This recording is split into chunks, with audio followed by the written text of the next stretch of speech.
everybody, it's Miss Traci from Curious University, and today is all about hands. Well, more specifically, we're going to be talking about the fingers and the thumb on your hands.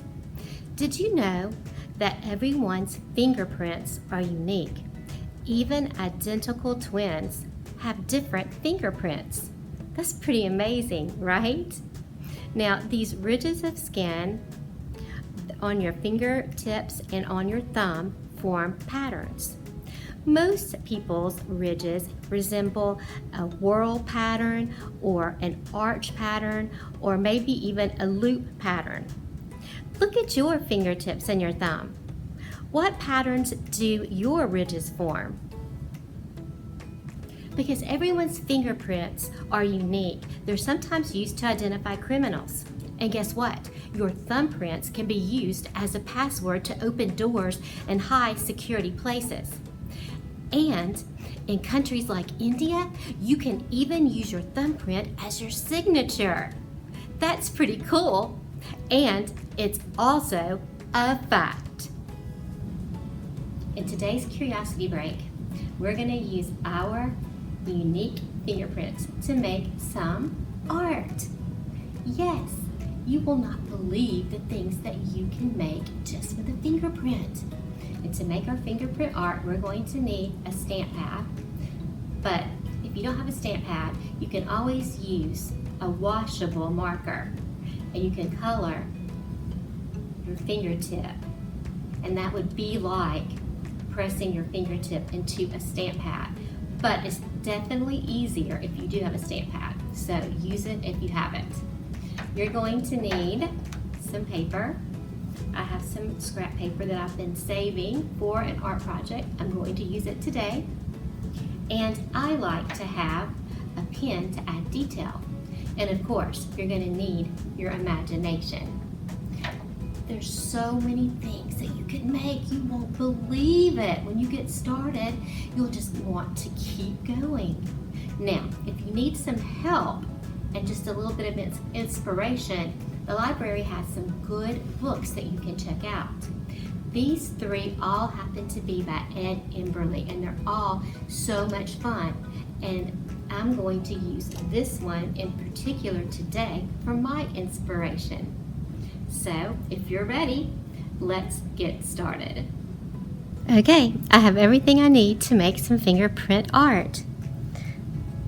First, I think that I am going to make a person. Let's turn the paper this way. All right, here is my very own unique fingerprint. And now I'm going to use this pen to add some detail. All right, I think that this person needs some eyes, of course. And what about a big smiling mouth? Ooh, why don't we give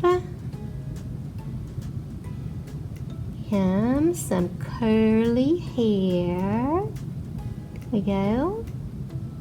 And of course, let's give him some legs. All right, that was fun. Let's do a couple more.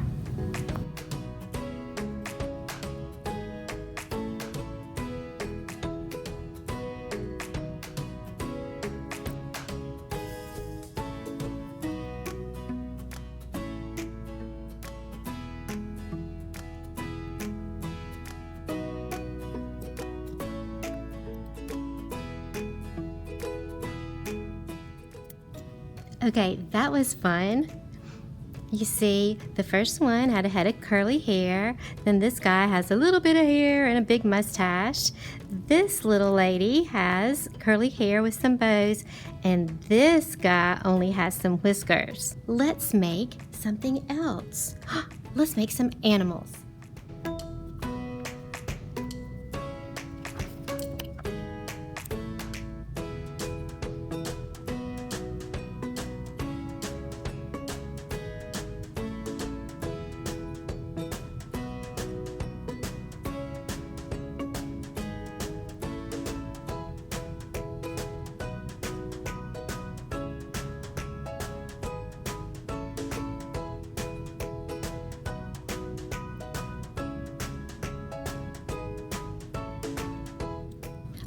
right. So let's see what kind of artist I am. Can you guys guess what I made? What about this guy? That's right. He's an angry lion. And what about this one? Good, a puppy dog. And this one? Meow. A cat. And this one, well, that's not the best one. I think I probably have to tell you what that one is. That one is supposed to be a turtle swimming in a pond. All right, let's do one more thing. I think I want to make some flowers.